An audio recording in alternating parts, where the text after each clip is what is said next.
It has been a busy month, busy 2 months really that I'm covering in this video. I'm going to talk about everything from consolidating content channels, things that I've been learning from creating these YouTube videos, some new equipment I bought, how I'm managing energy levels, my new project management software I signed up for and how that's been going, getting feedback from customers before launching new products and services and how that can be a healthy pause, and the new Slack space that I launched and how that's been going as well. So I hope that this is valuable and let's get into it. Here's everything I learned this month or two as a freelancer. The first one I want to start with is consolidating some of my channels. I don't know if you are this way, but I've published stuff on Medium in the past.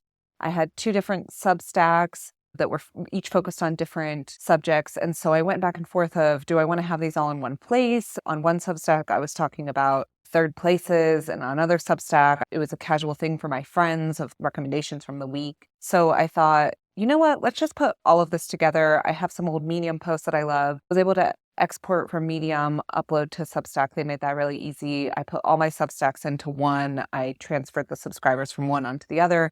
And now it's all under this brand by Brandy umbrella. I didn't know if I wanted to do it because they felt like they were different topics and not really connected, but I thought more about with the stuff that I am putting out there and my thoughts, I kind of want it to be under one umbrella. And for me, it's okay that it's not a really, really narrow niche. I'd rather it be representative of things that I'm interested in overall. Honestly, it's helped a lot to have everything in one place. I felt like I could remove some links from my website. Okay, maybe it's not as focused, but it is really me fully showing up as me and talking about what I want. I think we're seeing that more with people. People follow people for the people. Sometimes, yes, for specific niches, but I know that the people I follow, I enjoy their opinion on a variety of things. And I like to see how they think. I made a few improvements to this here YouTube situation. I got a mic. It's right here. It plugs into my phone. It was only like $25. My boyfriend Carlos is a audio engineer and he recommended it. He picked it out. I will link that below in case you are also looking for a mic. It makes a big difference if you're recording podcasts or videos, or maybe you're doing a lot of virtual events. Before I was using just the Apple white headphones because they have a good mic, but that doesn't really visually look as good. So I got this mic and I've been really pleased with it. It plugs into my phone. You can plug it into your computer. Also, for my birthday, Carlos got me a handy dandy tripod ring light situation, which is all behind this. So now I don't have to have the phone held up by the little plant flamingos, if you've seen that in my other video, which was challenging and a little pathetic. Now I feel like quite the pro with this setup, even though I'm still recording on my iPhone 8. I think what I learned from this, especially with the mic, is that this mic was a really small investment, $25. It's been great quality. Well, I hope it's been great quality. You tell me otherwise. Speaking of YouTube, I have been thinking a lot about intros, and I'm actually going to try this on this video, so we'll see how it goes. I realized that I wanted a little bit of a catchier intro that explains a little bit better what's going to happen in the videos, but since I record so many of my videos off the cuff and casually, I don't really know what I'm going to talk about before I start. I'm going to try this time with recording the intro after I film, so let's see how it goes. TBD. I also learned with filming and in general with larger strategy, bigger picture thinking, I don't do a great job with building in a break after I do these things. And I just go back to my computer and I try to work and my head is always all over the place. And so I've learned that I really need to build in some half-hour break where either I go walk my dog or do chores around the house or do something that is unrelated to work, because my head feels kind of drained afterwards. And I think in general, we're not always the best at following those energy ebbs and flows. On the subject of YouTube, I recorded a new video format with my designer friend Libby, Mad Lib's brand strategy, which was really fun. I had been wanting to figure out how to do some videos with other people and also to show the brand strategy process more, because it can seem a little bit elusive or amorphous. It's not always clear what that looks like and what those deliverables are. So we made that video. It was so much fun filming it with Libby. We had to figure out a little bit how to record, but I used Squadcast, which is now part of Descript. If you have a Descript subscription or if you have a Squadcast subscription, you can link them and get a subscription to the other, which is really cool. I had used Squadcast previously for recording my podcast. It has really good audio quality and it's much better quality than Zoom. Some things I learned there is that editing two people in a video is much harder than just editing myself. Some of the audio got a bit wonky in the script, so that was a learning curve of figuring out some new features. When I watched that video, I'm like, wow, I'm like a real amateur with this editing. Editing is really hard, but you have to start somewhere. And so next time I do it, it'll be a little bit easier, hopefully a little bit better. But we had a lot of fun recording that. We hope to do some more of those. And I would love to do more things where I bring in other people. I'm wrapping up my podcast mini series. The last episode just got published yesterday as of filming. I want to share some learnings on that and reflect on that more. But I really enjoyed creating a podcast in that format. And so I've been thinking, could the Mad Libs video also exist as audio only because we weren't super visual in it? Would a podcast look like something else? Not something that I'm rushing to figure out because there's so much going on, but I have been thinking maybe the Mad Libs brand strategy could also exist in podcast format. Along with that, I've been trying to play around with the titles of some of these videos. Someone told me recently that for longer form videos, it's better to maybe give a little bit more away in the title, whereas short form videos, like what you're seeing on Reels and TikTok, they're kind of holding the surprise or like the big reveal comes at the end of the video because it's a lot more hooky. So yeah, I'm playing around with that as well. It's all kind of learning. I never want to be too clickbaity, but I do think there is something about revealing like just enough in YouTube that gets you enough to press play on a longer video. With all of this YouTube stuff, it's all a balance of like how much time you have as well. It takes a long time to edit these videos. I'm doing it all myself.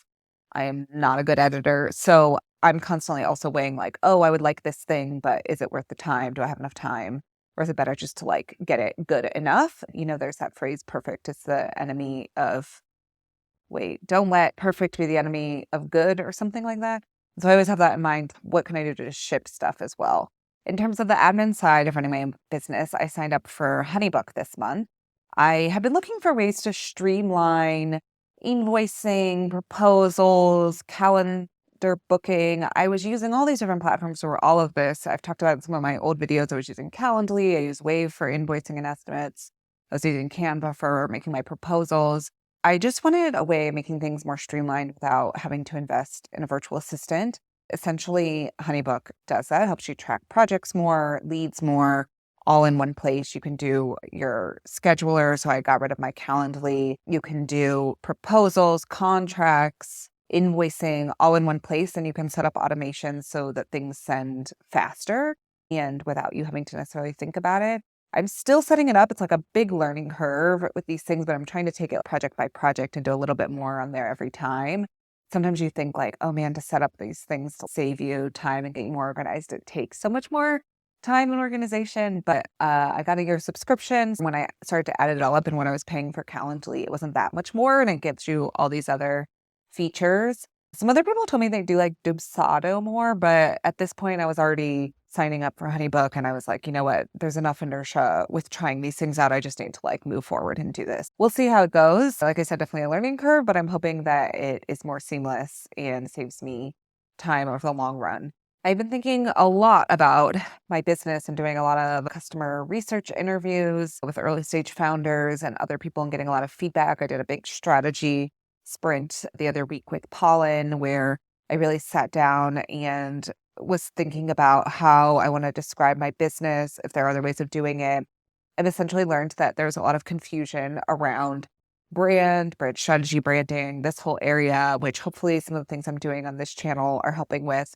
But I'm trying to think of ways to really get across the value of brand strategy in other ways. I think brand strategy is one of those things that everyone's like, oh yeah, it's great. Everyone needs it. Every company needs it.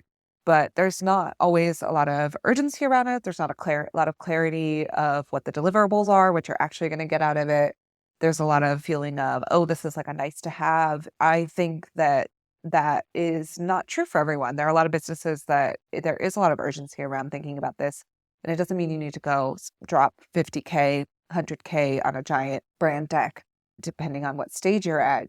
But there are ways to start strategically thinking about it and investing it. So I'm doing a lot of thinking about that, basically doing a lot of my own brand work on myself. Also, I read Donald Miller's How to Grow Your Small Business, which was great. I love his Building a Story brand. It's one of the foundations of some of the value proposition framework that I do for clients. It was a very practical book about how to run a small business. Not everything applied to me because I am a solo, I don't have a team, but I can see myself coming back to it a lot. I highlight it a lot. I would definitely recommend it if you're looking for something really practical and simple, but take everything with a grain of salt because there's lots of advice out there. As part of this, I wanted to say how important it is to do those research interviews because I had dreamed up this service idea and I showed it to a bunch of my friends who are independents as well. And everyone was like, oh, this service is so great. And then I showed it to my target market and I got so much